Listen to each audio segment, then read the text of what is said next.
स्वागत है।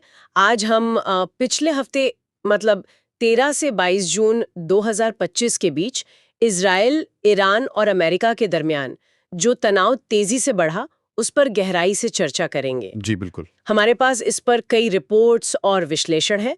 मकसद ये समझना है कि ये घटनाएं कैसे हुई, असर क्या रहे और अमेरिका क्यों शामिल हुआ इसमें। बिल्कुल, घटनाओं का क्रम समझना बहुत जरूरी है यहाँ। तो चलिए शुरू करते हैं, समझने की कोशिश करते हैं इसे परत दर परत। जी तो शुरुआत हुई 13 जून को, इजराइल का ऑपरेशन राइजिंग लायन। हाँ, इस ऑपरेशन में इजराइल ने ईरान के जो मुख्य परमाणु और सैन्य ठिकाने हैं, जैसे नातान्ज, इस्फहान। बिल्कुल नातांज, इस्फहान और तेहरान के पास भी, उन पर ड्रोन और बमों से हमले किए। और इसमें खबरें आईं कि कई ईरानी परमाणु वैज्ञानिक मारे गए। जी, और IRGC के कमांडर हुसैन सलामी भी। ये एक बड़ी घटना थी। हाँ बिल्कुल। फिर ईरान ने जवाब दिया। हाँ, और बहुत तेजी से ईरान ने फिर बैलिस्टिक मिसाइलें और ड्रोन इस्तेमाल किए। इजरायली शहरों पर। जी, तेल अवीव और बेरशेबा को निशाना बनाया गया। बेरशेबा में सुरोका अस्पताल पर सीधा हमला हुआ। ओहो, अस्पताल पर। हाँ, जिससे काफी नुकसान हुआ जानमाल का। हालांकि इसराइल का आयरन डोम उसने काफी हमले रोके। हाँ, उनका एयर डिफेंस सिस्टम काफी मजबूत माना जाता है। बिल्कुल, लेकिन फिर भी कुछ मिसाइलें अपना निशाना भेदने में कामयाब रहीं और नुकसान पहुंचाया। और फिर अमेरिका की एंट्री हुई 21-22 जून को। जी, यहीं से मामला और ज्यादा गंभीर हो गया।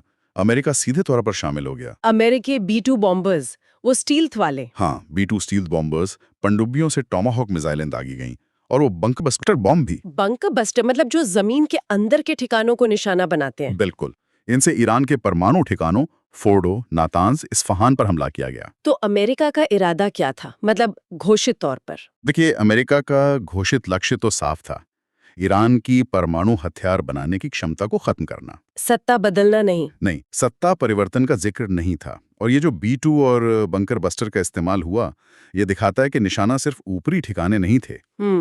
फर्डो जैसे ठिकाने जो जमीन के बहुत नीचे हैं। एग्जैक्टली।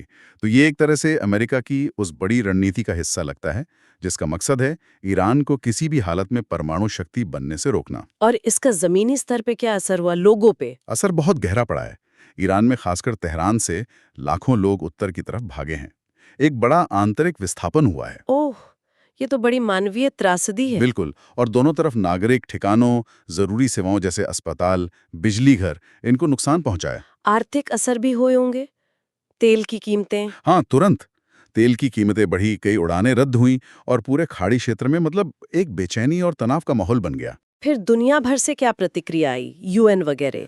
हाँ, अंतर्राष्ट्रीय स्तर पर भी चिंता जताई गई। UN, ब्रिटेन, EU, रूस, चीन, सबने संयम बरतने को कहा, कूटनीति की बात की। किसी ने मध्यस्थता की कोशिश की? जी, फ्रांस, तुर्की, ओमान जैसे देशों ने पेशकश की हैं, लेकिन दूसरी तरफ खतरा भी बढ़ा है। हाँ, इराक में जो ईरान समर्थित मिलिशिया हैं और यमन के हूती विद्रोही, उन्होंने धमकी दी है क्या धमकी? कि अगर अमेरिका पीछे नहीं हटा तो वो इस इलाके में अमेरिकी ठिकानों, जहाज़ों और होर्मुज स्ट्रेट जैसे अहम समुद्री रास्तों को निशाना बना सकते हैं। होर्मुज स्ट्रेट, ये तो तेल सप्लाई के लिए बहुत अहम है। बिल्कुल, वैश्विक तेल व्यापार का बड़ा हिस्सा वहीं से गुजरता है। तो घूम फिर कर सवाल वही आता है, अमेरिका आखिर इसमें सीधे क्यों कूदा?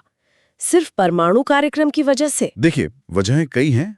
पहली और सबसे जाहिर वजह तो ईरान को परमाणु हथियार बनाने से रोकना है। ठीक है। दूसरी, अपने अहम सहयोगी इजराइल की सुरक्षा। तीसरी, खाड़ी क्षेत्र और हॉर्मुज स्ट्रेट में स्थिरता बनाए रखना, जो तेल सप्लाई के लिए जरूरी है। और कोई अंदरूनी कारण भी? हाँ, एक चौथा कारण अमेरिकी घरेलू राजनीति भी हो सकती है। इजराइल समर्थक लॉबी का दबाव और मौजूदा प्रशासन की ईरान पर सख्त नीति दिखाने की कोशिश।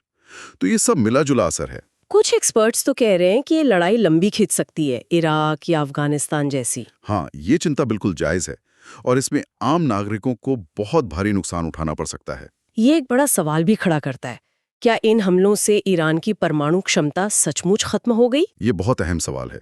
फोर्डो जैसी जगहें जमीन के बहुत नीचे हैं। हो सकता है वो बच गई हों या उन्हें फिर से बनाया जा सके। मतलब पूरी तरह खत्म करना शायद मुमकिन ना हो। शायद नहीं।